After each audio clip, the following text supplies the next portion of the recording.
Olá, amigos e irmãos do Frater Joana, Fraternidade de Vivências e Estudos Psicológicos Joana de Ângeles. Iniciamos sempre os nossos estudos com uma meditação para uma autotransformação qualitativa. Hoje teremos os conteúdos dos ensinamentos da Brahma Kumaris, que é uma escola de meditação Raja Yoga com sede na Índia, denominada Universidade Espiritual Mundial Brahma Kumaris. Faremos uma visualização orientada por Anthony Strano, que também é membro da Brahma Kumaris.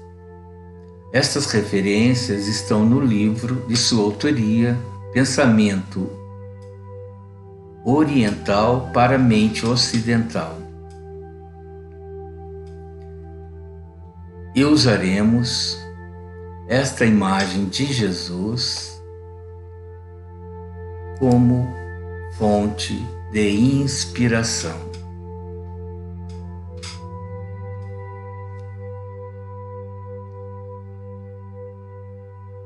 Coloque-se numa posição confortável, com a coluna ereta.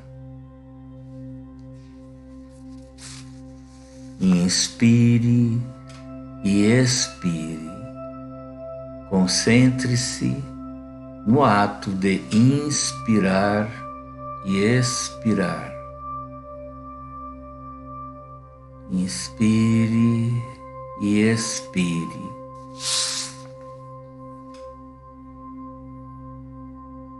Inspire e expire.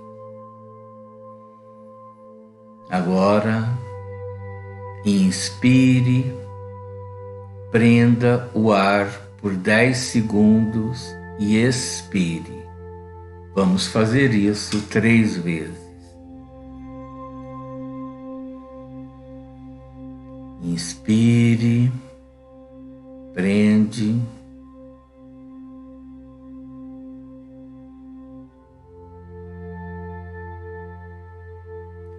expire, inspirando, prendendo,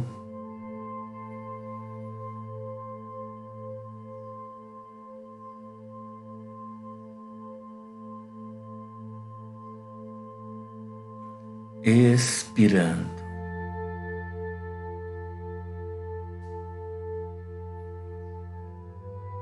Novamente, inspire profundamente, prenda por 10 segundos e expire pausadamente. Vamos lá?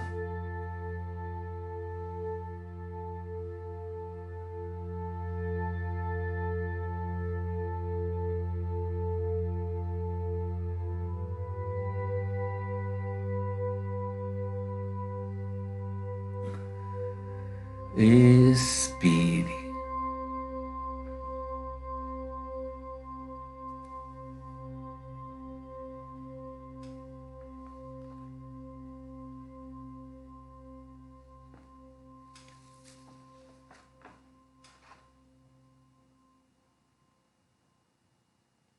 Inspire e expire.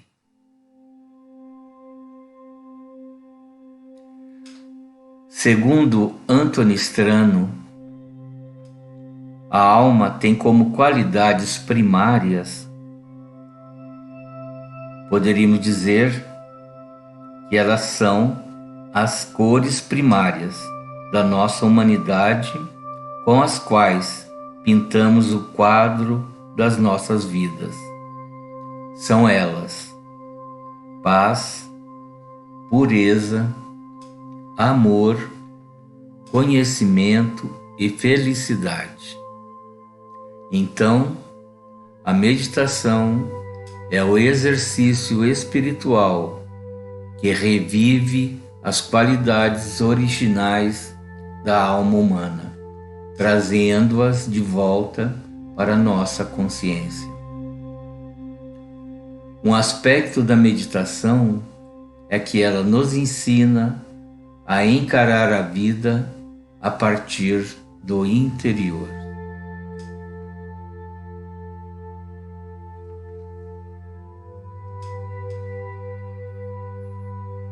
Inspire e expire.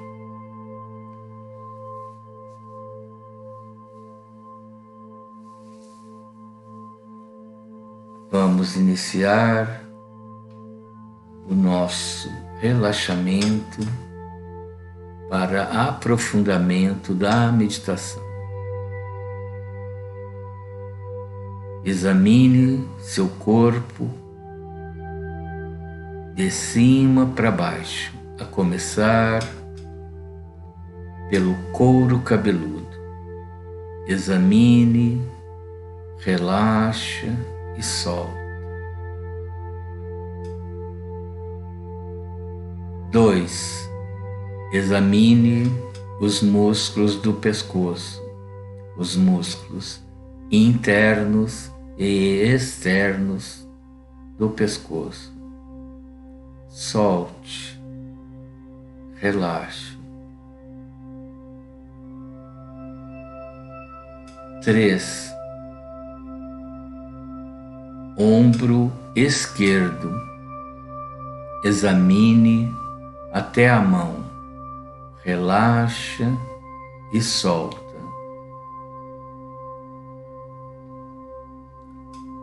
4.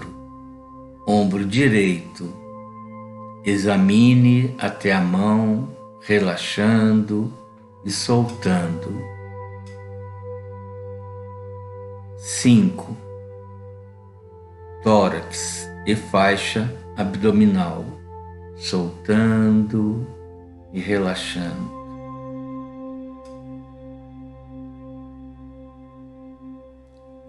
6. Perna esquerda, coxa esquerda, relaxa e solta. 7. Coxa direita, perna direita, relaxa e solta. 9. Pé direito, relaxa e solta. Pé esquerdo, relaxa, solta. 10. Todos os dedos dos pés, solte totalmente.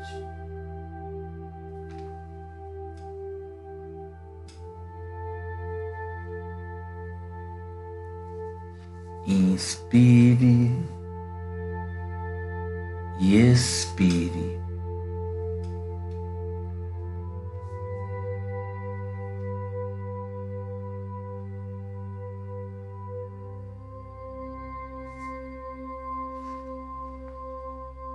Leve agora a sua atenção para o centro da testa, no ponto entre os olhos.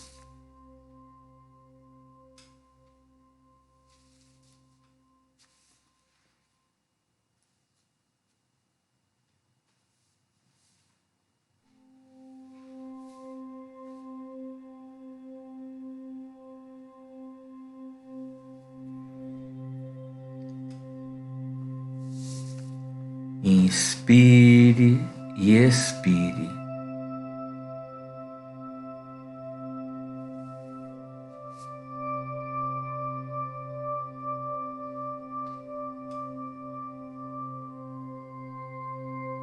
Agora, foque nos pensamentos. Eu sou uma alma, um ser espiritual. Eu sou um ponto de energia que é eterno e, essencialmente, vou além do tempo, som e matéria.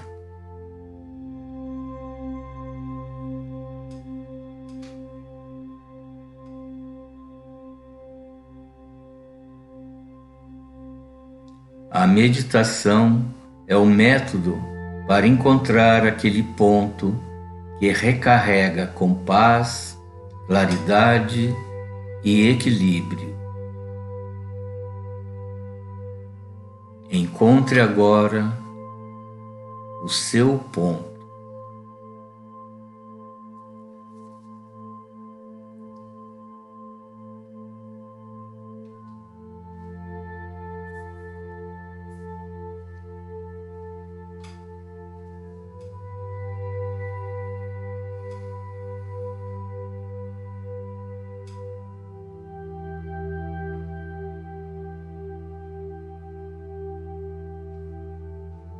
Inspire e expire.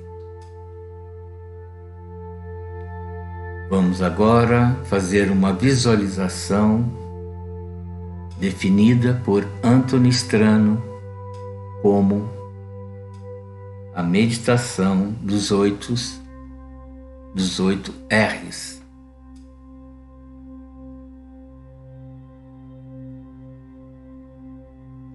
Retornar.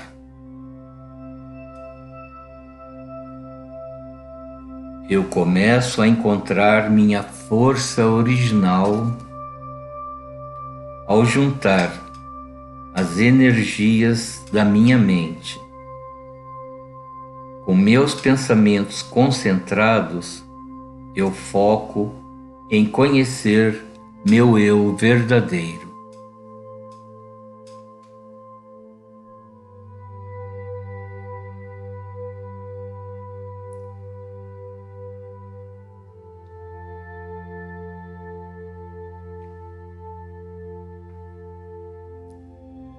Relaxar. Conforme eu me conecto ao ponto-fonte, energia do eu, que está localizado no centro da testa, eu começo a relaxar, remover da mente as tantas tensões e exigências do mundo exterior.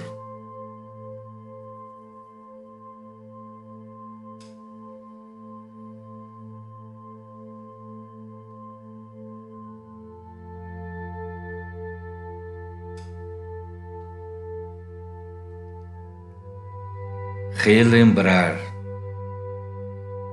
Em silêncio, voltando-se para dentro,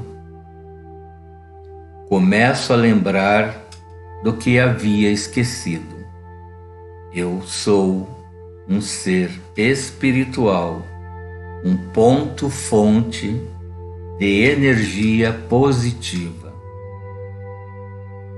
Meu espírito é minha realidade.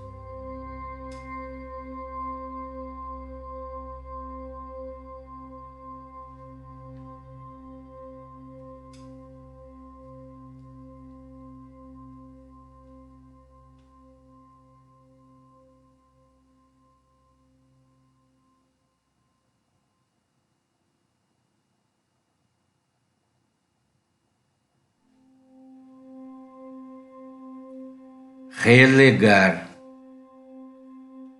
Conforme eu começo a reger minha própria mente, liberto-me da preocupação que prejudica seriamente minha autoconfiança, do medo que sequestra minha coragem e da dúvida que ridiculariza cada tentativa minha de trazer a esperança de volta à minha vida.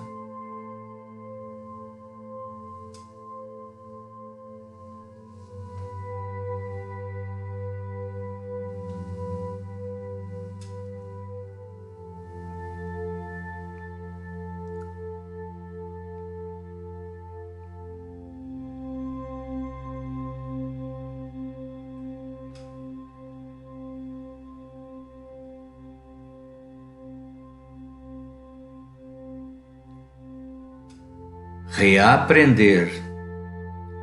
Eu sou capaz de entender a eternidade e a espiritualidade, e então sentimentos da minha verdadeira humanidade emergem.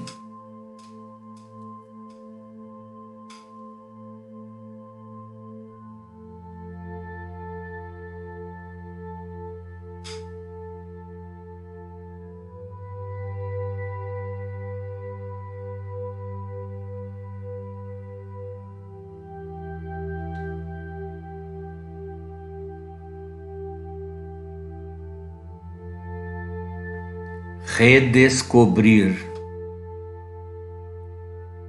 Eu sou um ser positivo e com propósito, que tem algo único a oferecer à vida.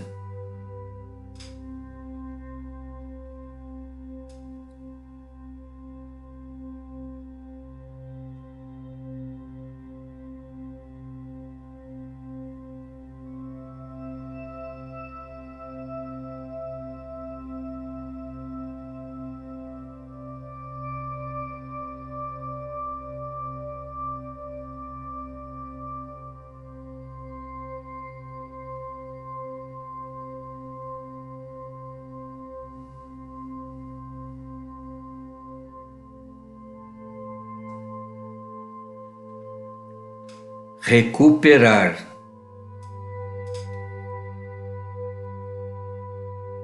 Eu me valorizo como sendo um ser de paz e amor, e sei que tenho dentro de mim todas as qualidades que preciso para vencer todos os desafios da vida.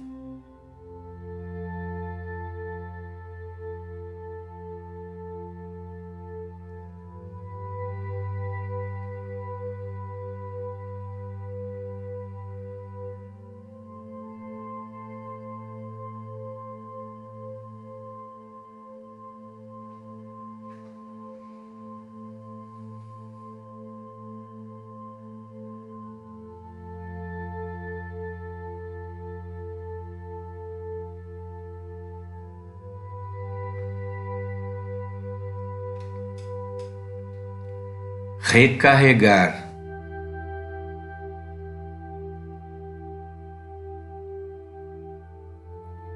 Eu tenho a força interior para abandonar julgamentos, insatisfações, impaciência e reponho energias negativas com uma visão mais positiva.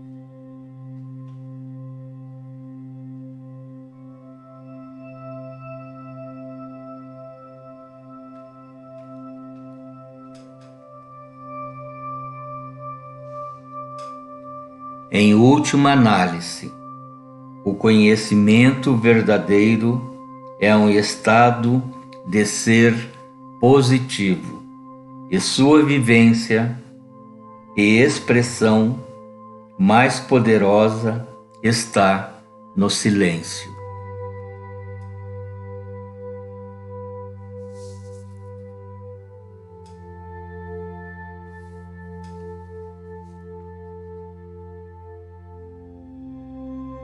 Permaneça em silêncio.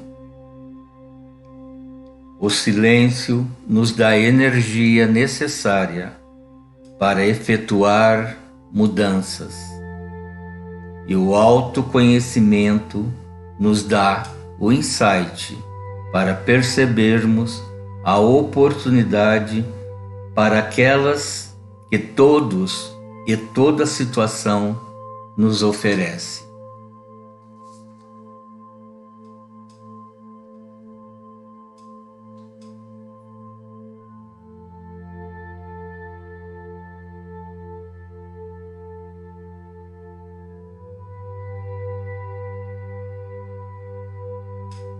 Inspire e expire o silêncio e a paz que está dentro de você.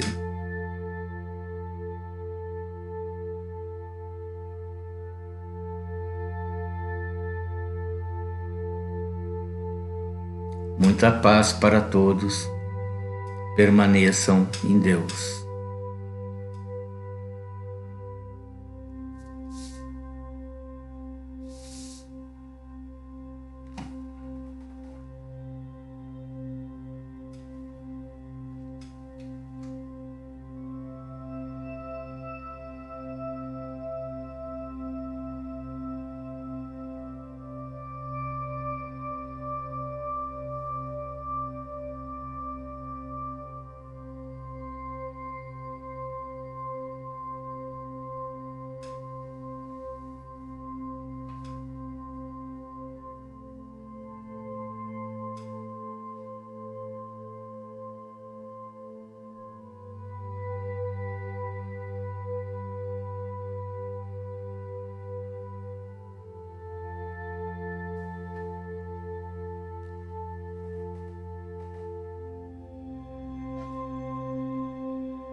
Olá, amigos, é com muita alegria que estamos de volta para mais um estudo da série psicológica da Joana de Ângeles. Inicialmente, vamos elevar nosso pensamento a Deus, nosso Pai, e a Jesus, nosso Mestre, para que a espiritualidade amiga nos ampare e nos intua para um bom entendimento desse estudo. Assim seja.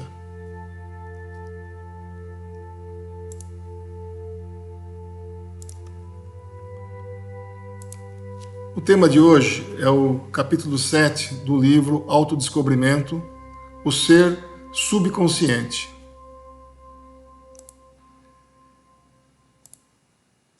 Albert Einstein definiu o homem como sendo um conjunto eletrônico regido pela consciência. E a Joana complementa. Essa consciência condutora, certamente a ele pré-existente e sobrevivente, é o Si eterno, o espírito imortal, realizando inúmeras experiências da evolução, trabalhando em cada uma delas os valores que lhe jazem interiormente, que é o Deus em nós. Inicialmente, vamos dar uma olhada aqui numa estrutura bem simplificada da psique humana, para a gente identificar do que se trata esse subconsciente. Vamos imaginar nesse esboço como sendo uma casca de cebola, onde a camada mais externa é o nosso consciente, é onde se encontra o ego, é onde o ser estabelece a sua consciência e a relação com o mundo exterior. O subconsciente, tratado nesse livro pela Joana, ele faz parte do nosso inconsciente, mas é a parte mais externa cujos conteúdos podem aflorar a consciência. O subconsciente é considerado parte do inconsciente que pode aflorar a consciência com seus conteúdos, alterando o comportamento do indivíduo. Ele é o arquivo próximo das experiências, portanto, é automático, destituído de raciocínio, é estático, mantendo fortes vinculações com a personalidade do ser. É ele que se manifesta nos sonhos, nos distúrbios neuróticos, nos lapsos orais e de escrita, e também responsável pela conduta moral e social do indivíduo. O capítulo 7 é subdividido em 3 tópicos, que são computação cerebral, a reciclagem do subconsciente e o subconsciente e os sonhos. O cérebro humano pode ser comparado a um computador especial, de elevados recursos e intrincados mecanismos, conforme cita a Joana. O pensamento é uma exteriorização da mente, que independe da matéria. O pensamento, então, ele provém do espírito. O cérebro apenas registra a mente, transformando esses pensamentos em ideias e pensamentos dedutivos e indutivos. O hábito de pensar desenvolve no ser humano as possibilidades do entendimento, especialmente pelas decorrências de ideias elaboradas. Então, esse hábito de pensar, ele é importante para o seu desenvolvimento intelecto-moral. É uma parte do subconsciente que é responsável pela memória, pela vida psíquica e sentimental, que elabora os padrões de comportamento social e moral, conforme nós já dissemos anteriormente. Conforme as preferências mentais, os alicerces do subconsciente são compostos dos mais frequentes padrões de pensamento, que estabelecem as condutas do indivíduo, por ser essa de relevante importância no seu relacionamento pessoal e vivência existencial. Os conteúdos negativos que são registrados e armazenados, arquivados no subconsciente, eles geram angústia, pessimismo, culpa, mágoa, ressentimento, que por sua vez vão causar transtornos psicológicos no indivíduo, que vão causar a somatização no organismo, no corpo físico, gerando enfermidades psicológicas. Mas além dessas enfermidades no corpo físico, vão ser criadas também ações negativas e comportamentos enfermiços, que são responsáveis pelo nosso sucesso ou insucesso no nosso dia a dia, pelo nosso fracasso, pela infelicidade. Então, quando a gente ouve alguém falando que é azarado, que para mim dá tudo errado, para mim dá nada certo, com certeza ele pode estar sendo uma ação mental própria, negativa e enfermiça. Pois cada um elabora o próprio programa de sucesso ou fracasso, saúde ou doença, bem-estar e alegria de viver, ou infelicidade e pessimismo, dependendo da qualidade vibratória dos seus conteúdos psíquicos. Então, ao longo de todo esse capítulo que a Joana descreve, com maestria e extrema precisão, os intrincados mecanismos do subconsciente, essa é a parte fundamental, é a raiz de todo o nosso estudo desse capítulo, que é exatamente a qualidade mental do nosso subconsciente. Para obter o êxito na conquista de valores mais elevados, não basta apenas o desejo. É imprescindível, segundo a Joana, insistir e perseverar de forma que a potência da ideia inusitada, ou seja, da nova ideia de valor, predomine sobre as que se encontram arquivadas e comandando os acontecimentos, que são as ideias negativas. O processo de aquisição dos valores elevados é de curso longo, bem elaborado, com frequência e bom direcionamento, a fim de alcançar-se o êxito. Como que isso é feito? Cultivando pensamentos vitalizadores, até anular aqueles que se encontram arquivados no subconsciente. Então, essa é uma técnica que a Joana ela constantemente vai citar ao longo desse capítulo, que é a técnica da anulação. Então, como é que você elimina um pensamento enfermiço, um pensamento negativo? É através de um bom pensamento, um pensamento de valor, um pensamento de ótimas vibrações, que vai sobrepor a esse pensamento negativo. Autoinduzir-se sem cessar, sempre induzindo a si mesmo bons pensamentos. E o processo de anulação dos pensamentos enfermiços no subconsciente ela traz no livro um exemplo muito interessante e bastante prático, de fácil entendimento. Ela cita ou ela compara um pensamento negativo, uma má ideia, a um som audível de baixa intensidade, que é esse pensamento negativo que atualmente estaria controlando o nosso subconsciente. Aí, a nova ideia, usando o método de anulação que nós devemos ter para sobrepor esse pensamento negativo, seria um som de maior intensidade, maior potência, de forma que ele irá sobrepor a esse som de menor potência, que é o pensamento negativo, de forma que o ouvinte irá apenas escutar esse novo som, uma vez que ele vai prevalecer sobre o som de baixa potência. Então, é assim que nós devemos proceder com os pensamentos que nós devemos e temos que anulá-los. Ter uma ideia, ter pensamentos vigorosos, pensamentos extremamente vibrantes, vibrando aí numa sintonia elevada, para que, ao longo do tempo, ele possa sobrepor esse pensamento negativo. Reciclagem do subconsciente. Vocês estão vendo a figura aí, que retrata muito bem aí uma pessoa que gosta de acumular bens, né? Então, a criatura humana tem a tendência de guardar objetos inservíveis, que nunca serão utilizados, sendo necessária uma faxina periódica para eliminar o que não é útil. Então, se guarda aí uma caixa, se guarda uma embalagem, se guarda uma ferramenta, sempre guardando coisas que talvez um dia possa ser útil, mas que, na verdade, isso nunca vai ser usado.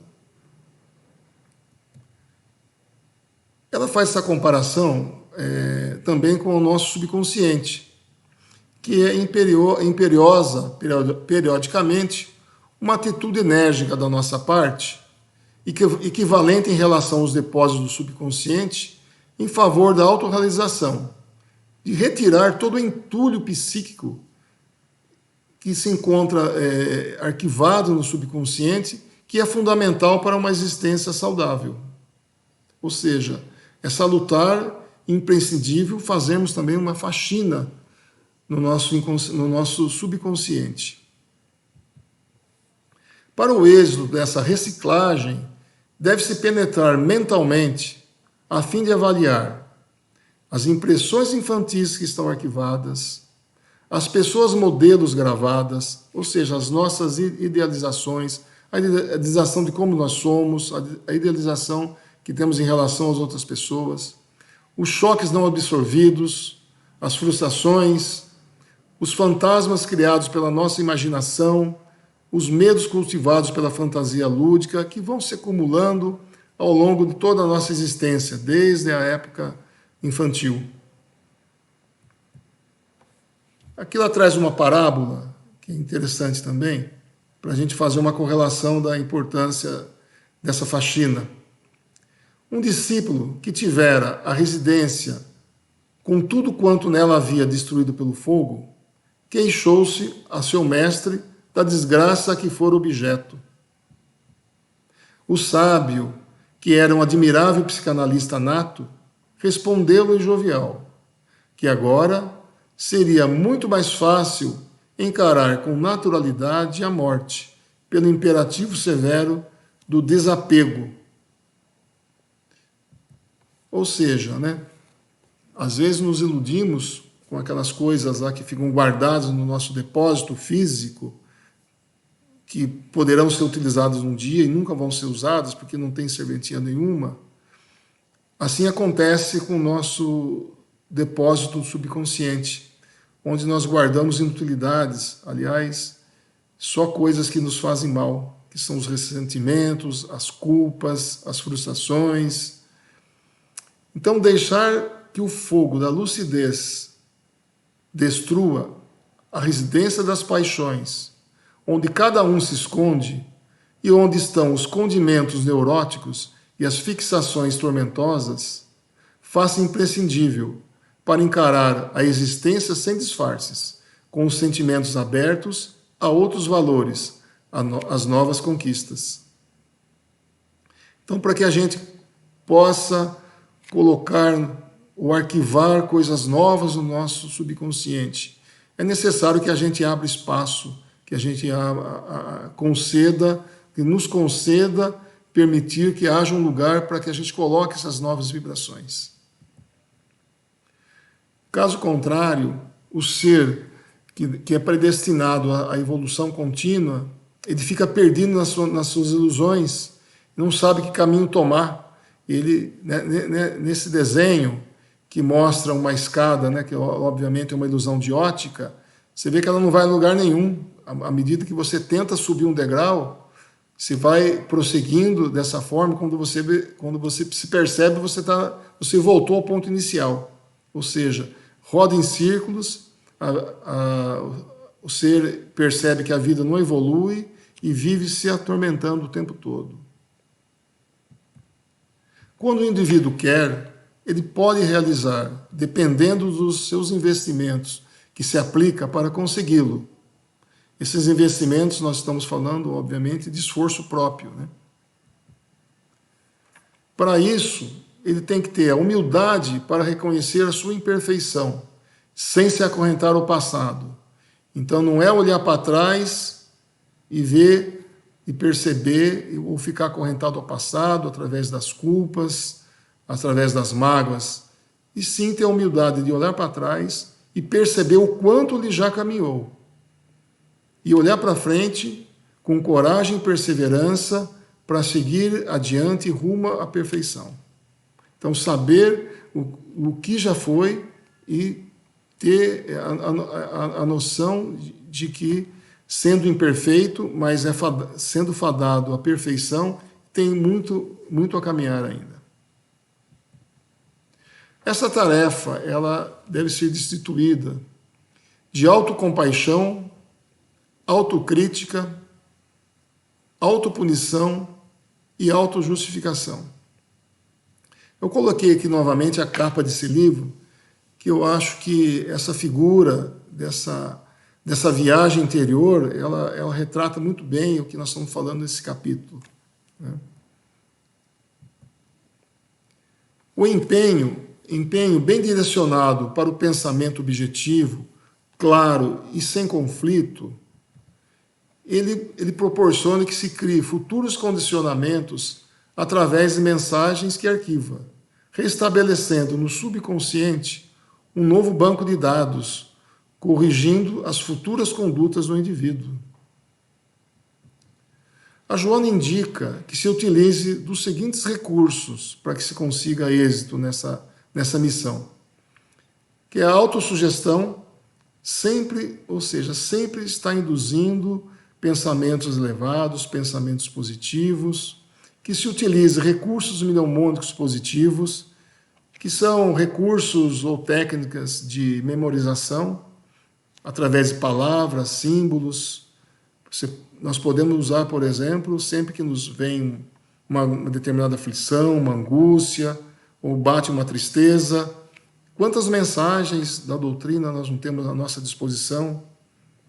São mensagens curtas, mensagens pequenas, que podem, de alto valor, que podem sempre estar sendo repetidas. E sempre que ocorrer uma desavença, por exemplo, uma situação em que a nossa esperança ou a nossa coragem baixe de nível, essas mensagens são salutares.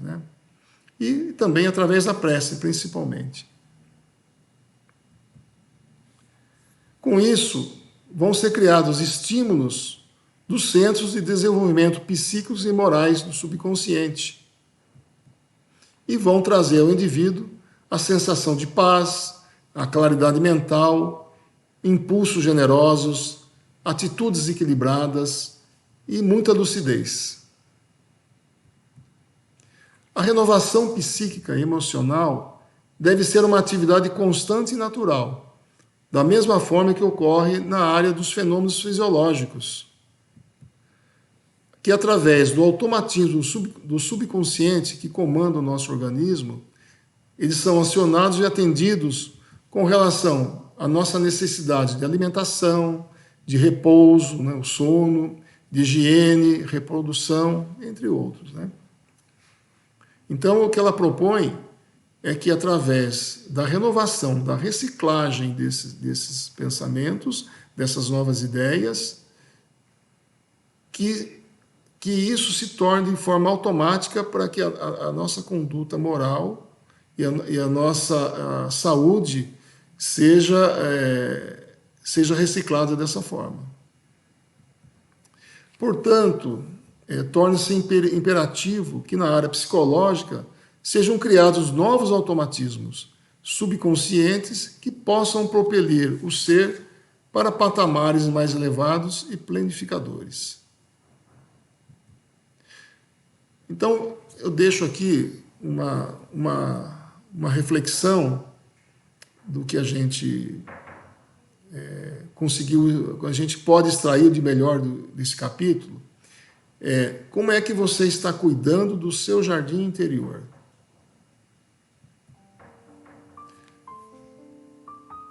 Com cuidado diário, está regando com pensamentos positivos e nobres, eliminando as ervas daninhas? O que seriam essas ervas daninhas? Então, acho que isso é uma importante reflexão para que, ao longo da semana, com a releitura desse capítulo, a gente possa entender melhor do que ela está falando. Adubando com vibrações e aspirações superiores, iluminando o nosso jardim, as folhas, as flores, com a luz da prece, eu acho que a forma como a Joana coloca esse estudo é muito oportuno e interessante, uma vez que esse é um assunto tão complexo, falar do inconsciente, falar dos mecanismos do inconsciente é algo realmente muito complexo. Mas ela vem nos mostrar, com esse estudo, com esse capítulo, que não é necessário conhecer a fundo os mecanismos de funcionamento da mente, do funcionamento do subconsciente, uma vez que ela já nos está dando a receita prática de que forma que nós podemos alterar o curso das nossas vidas, de forma que a gente possa positivamente interferir no nosso dia a dia, evitando doenças, evitando transtornos psicológicos, evitando a depressão, evitando angústias. Então, eu agradeço a oportunidade pelo estudo de hoje. Espero que nós tenhamos um ótimo aproveitamento desse estudo e até a próxima.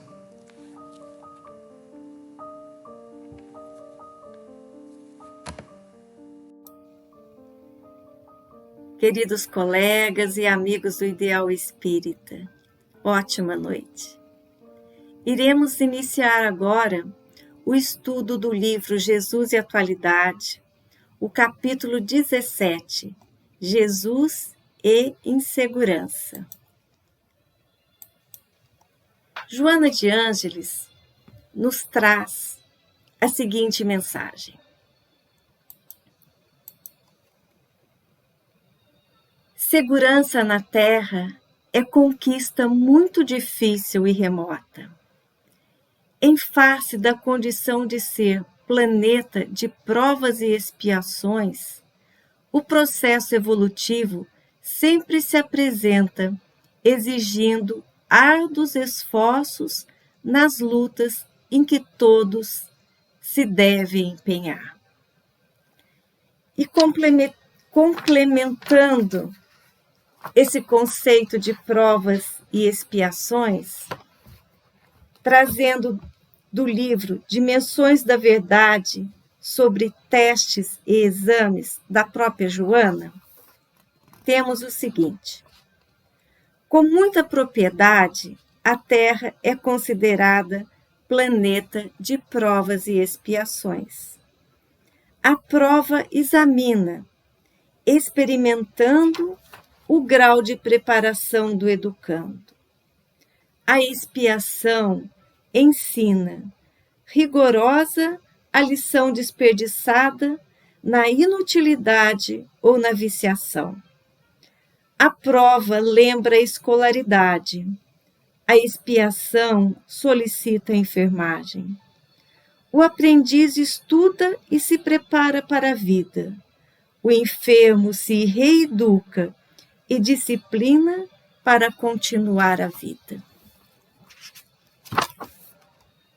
Continuando, ela vai dizer: igualmente, a constituição somática frágil, sujeita a muitos fatores que a agridem, proporciona estados transitórios de harmonia, alterados por desgastes, desajustes e renovação constante de peças. Do ponto de vista emocional, as heranças que jazem no espírito, responsáveis pelo seu crescimento, surgem e ressurgem em forma de angústias e alegrias que se sucedem umas às outras até o momento da libertação.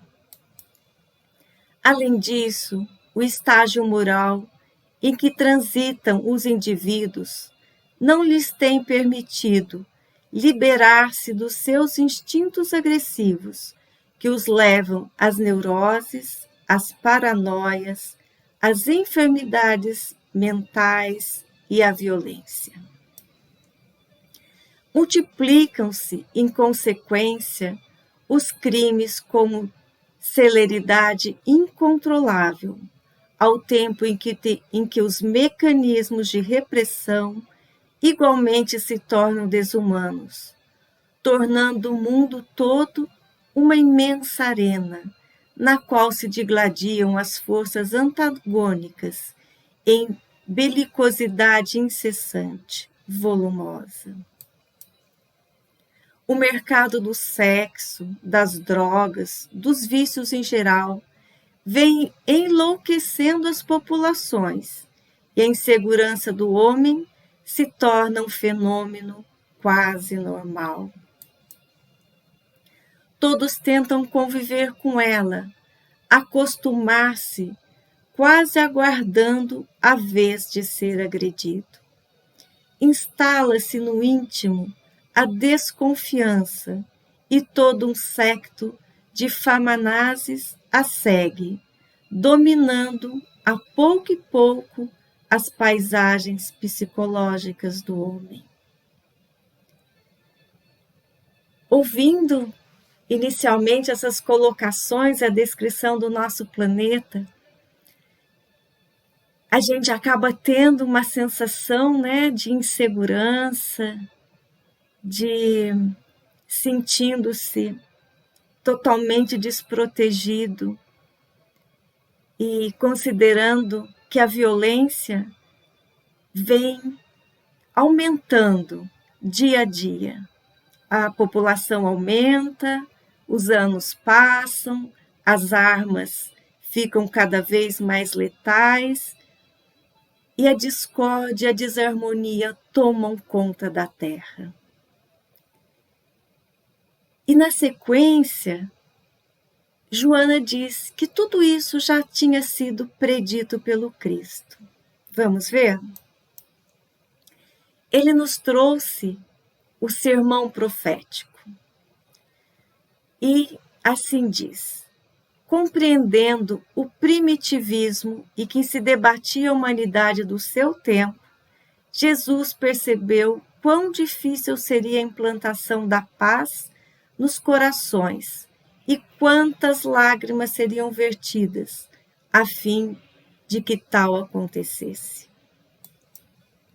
Por esta razão, previu as catástrofes e hecatombes que as criaturas desencadeariam, bem como as incontroláveis aflições que se imporiam, aprendendo lentamente o respeito pela vida, conforme relata o seu discípulo no sermão profético. E aí Joana colocou uma observação, nos indicando a leitura do Evangelho de Marcos, capítulo 13, versículo 1, primeiro. E esse sermão profético descreve os acontecimentos, né, da humanidade, e no final dessas revelações, ele coloca que novos tempos surgirão. E buscando do livro Obras Póstumas de Kardec, vamos ter a página trazida ou publicada, né, em 30 de janeiro de 1866, com o título A Nova Geração. A terra estremece de alegria. Aproxima-se o dia do Senhor. Todos quantos vivem pelo espaço disputam lugar na lição. Já os espíritos de alguns encarnados agitam os corpos, como se quisessem deixá-los. A carne, interdita, não sabe o que pensar. Devora-o um fogo desconhecido. Serão libertos, porque são chegados os tempos. Uma eternidade está quase a espiar. Uma eternidade gloriosa está quase a despontar, e Deus conta o número de seus filhos.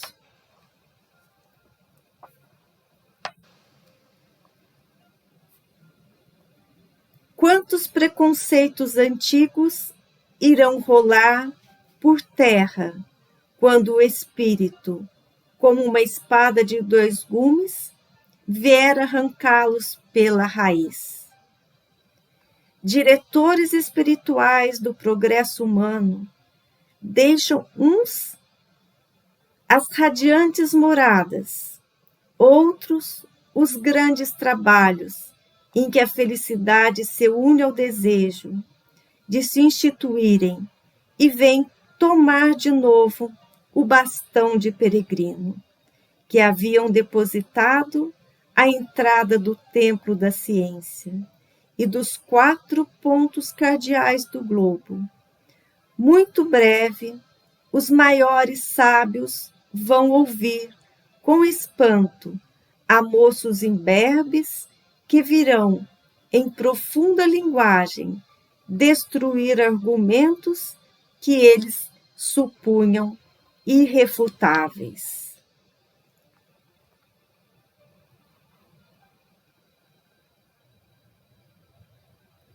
Então, o círculo vicioso em que se encerram os mestres de balofas filosofias será invadido e inutilizado, porque os novos campeões trazem um farol, que é a inteligência desembaraçada de pesados véus.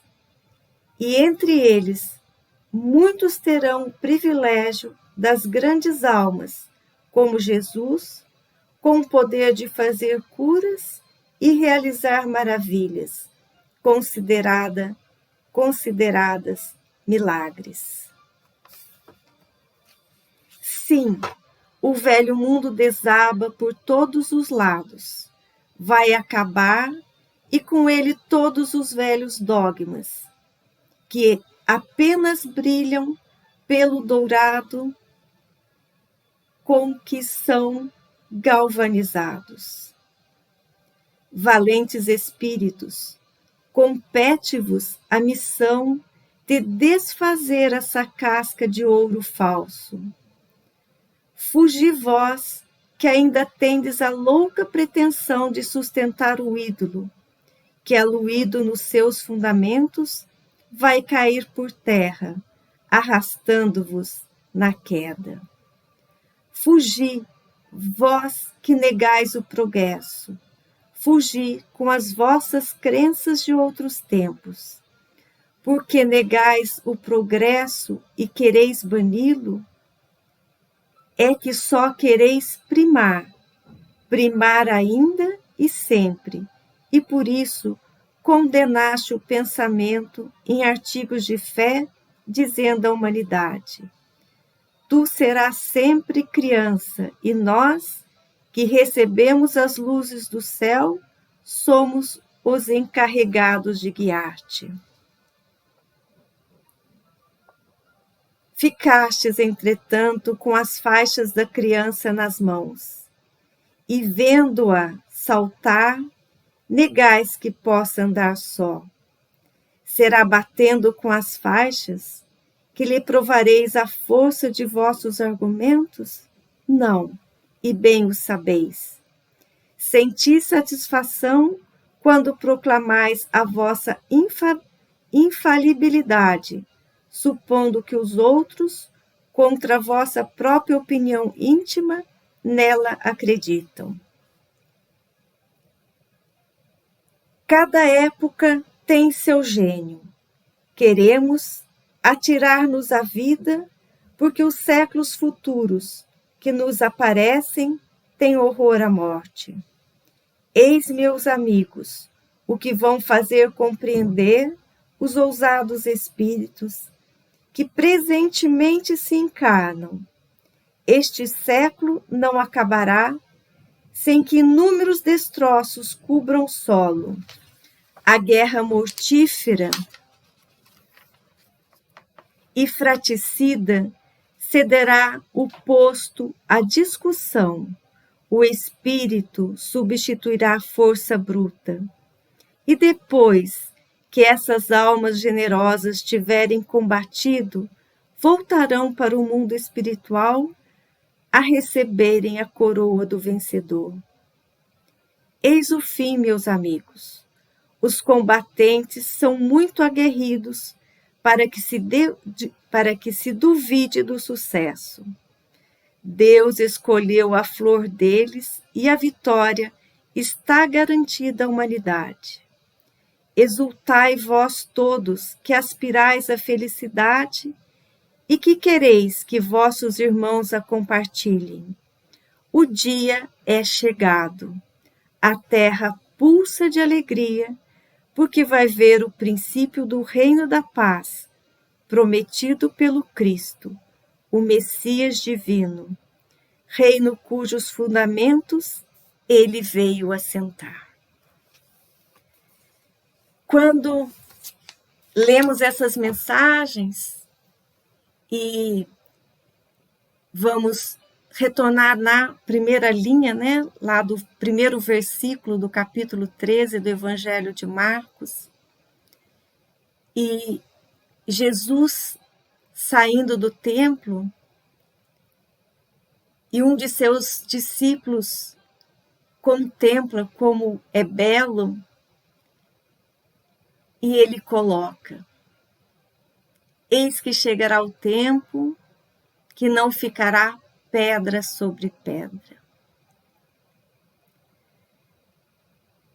O Cristo, nesse sermão, né, nesse sermão profético, usava de imagens, de figuras, fazendo com que as suas colocações transcendessem ao tempo. Ele estaria já nos preparando para o período que a Terra deixaria de ser um planeta de provas e expiações e passaria para o mundo de regeneração? Que precisaria haver muita guerra, mas essa guerra não será a guerra que travamos dentro de nós mesmos no nosso processo evolutivo? Que esse templo que não ficaria pedra sobre pedra seria o desmoronar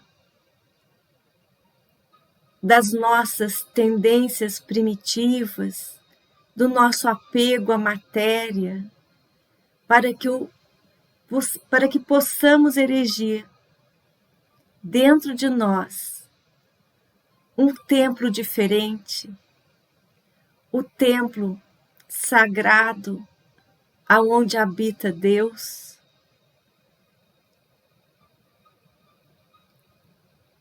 E por que Joana veio nos colocar nesse capítulo de insegurança o sermão profético? Quando os espíritos, nessa mensagem para Kardec, coloca que os séculos estão se renovando e que aqueles que não acreditam e aceitam nas palavras de amor e no princípio da união entre os povos, da construção de um mundo de amor, de paz, de equilíbrio, eles cederão lugar aos que já despertaram para esses ensinamentos, para aqueles que o coração já vibra numa frequência diferente e que buscam essas mudanças, que já estão combatendo este homem velho e buscando erigir dentro de si esse templo da salvação. E falando em salvação, vamos ouvir o seguinte: temos aquelas profecias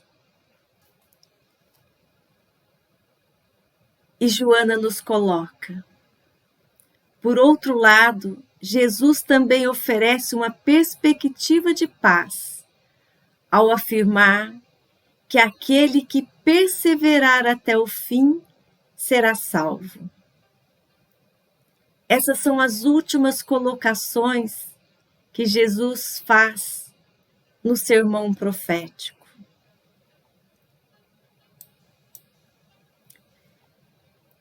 E falando de ser salvo, o que significa ser salvo?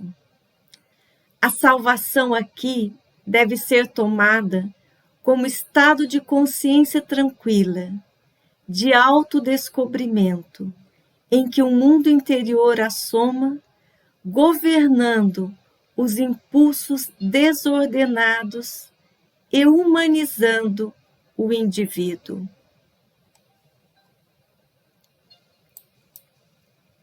Salvo será aquele que sabe quem é, o que veio fazer no mundo, como realizá-lo, e confiante se entrega à realização do compromisso estabelecido. A responsabilidade faculta-lhe segurança relativa para o desempenho da atividade a que se vincula. Cada pessoa tem um compromisso específico na vida e com a vida. Jesus nolo demonstrou e o seu foi de construção do reino de Deus na terra. Não se deteve e nunca postergou essa realização.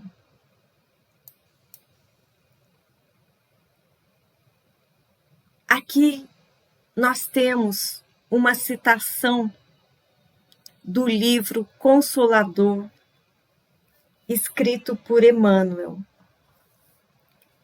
Na questão 219, temos: nos trabalhos espíritas, onde poderemos encontrar a fonte principal de ensino que nos oriente para a iluminação, Poderemos obtê-la com as mensagens de nossos entes queridos ou apenas com o fato de guardarmos o valor da crença no coração?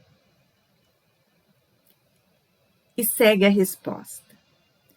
Numerosos filósofos hão compreendido as teses e conclusões do Espiritismo no seu aspecto filosófico, científico e religioso. Todavia, a iluminação do íntimo só tendes no mundo o Evangelho do Senhor, que nenhum roteiro doutrinário poderá ultrapassar. E termina a resposta assim colocando: só o trabalho de autoevangelização, porém, é firme e imperecível. Só o esforço individual no Evangelho de Jesus poderá iluminar, engrandecer e redimir o espírito, porquanto, depois de vossa edificação com o exemplo do Mestre, alcançareis aquela verdade que vos fará livres.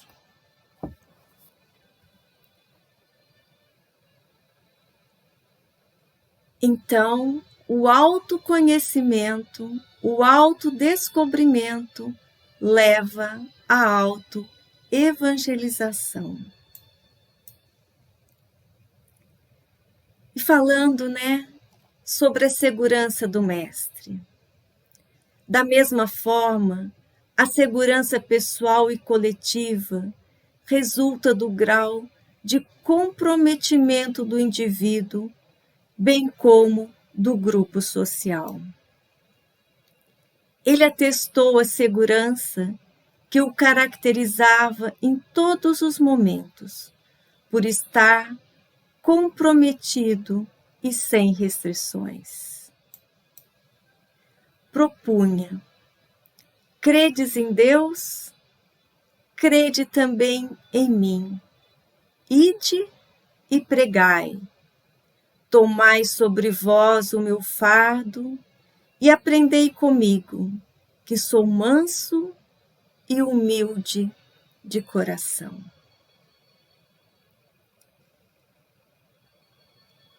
Quando ouvimos essas colocações de Jesus, ide pregai, e lembrando do sermão profético, onde ele coloca que antes dos fins dos tempos, e a seus discípulos, que o que importava é que o Evangelho devesse ser transmitido aos povos. No início, Jesus tinha a seu dispor 12 apóstolos, para que a palavra fosse difundida em toda a orbe terrestre. E hoje, quando lemos que para ser salvo, precisamos construir dentro de nós a morada do Senhor, que precisamos do Evangelho, que ele é a única fonte segura para nos orientar. E o que significa esse ide e pregai? Somos nós também esses discípulos que, uma vez entendendo a mensagem do Cristo, precisamos divulgá-la. Mas será que ele pede que essa divulgação seja com palavras? Ou nós agora devemos divulgar o Evangelho iniciando dentro do nosso próprio lar, não mais com palavras, mas com exemplos, com uma conduta renovada, aonde vamos dar àqueles que convivem conosco afeto, carinho, o olhar, atenção, o amparo, principalmente psicológico. É conhecido por todos nós que estamos atravessando um período onde as doenças mentais, o equilíbrio emocional está muito frágil. A quantidade de pessoas que estão fazendo uso de antidepressivos, outros que não suportam ou não conseguem enfrentar a vida, acabam utilizando-se de drogas, de álcool. E gerações jovens estão praticamente anulando a sua encarnação pelo não enfrentamento. Jesus está nos convidando. Credes em Deus? Crede também nele? Ide e pregai.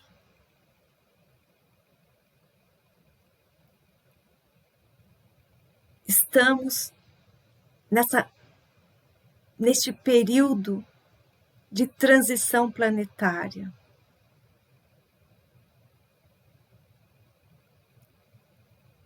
E temos inúmeras almas, espíritos que fazem parte da equipe de Jesus, que já estão reencarnando para ajudar nesse processo. Não podemos deixar de falar que o advento do Espiritismo, a codificação por Allan Kardec, que é este Consolador prometido, foi trazido no momento em que a Terra está mudando de condição. E aqueles que têm a oportunidade de receber essa doutrina que nos esclarece, mas também que nos coloca como analistas de nós mesmos, buscando a cada dia sermos um pouco melhor. Tem um objetivo maior. Talvez acolher aqueles que ainda se sentem perdidos e aturdidos, envoltos em questões, em flagelos emocionais trazidos por experiências de vidas anteriores e que ainda não conseguiram superar. Não podemos deixar de nos omitir em prol destes novos tempos. O Evangelho de Jesus é a dádiva suprema do céu para a redenção do homem espiritual em marcha para o amor e sabedoria universais. Jesus é o modelo supremo. Assim coloca Emmanuel no livro Consolador, na pergunta 225. Jesus ensinava como deve o homem lograr a sua evolução psíquica que deve ser desenvolvida simultaneamente com a orgânica, o que demanda tempo, e por isso não apresenta receita salvacionista ou simplista de ocasião. Antes propõe o amadurecimento pelo esforço constante, mediante avanços e recuos para fixar o aprendizado e prosseguir até a meta final. Você deseja segurança? Temos então, finalizando aqui a nossa exposição, o que Joana nos coloca. Busca Jesus e a Ele confia os teus planos. Faze a parte que te diz respeito e não desfaleças na conquista dos objetivos que parecem distantes. Retempera o ânimo e persevera. A segurança te virá com ênfase da paz que te luarizará o coração, servindo de estímulo para todas as tuas futuras conquistas. Com essas últimas palavras de Joana, finalizamos o nosso estudo. Agradecemos pela oportunidade de hoje e esperamos que todos possam receber a paz de Jesus e o bom ânimo para continuar firmes na missão que cada um se comprometeu para esta encarnação e as vindouras. Muita paz.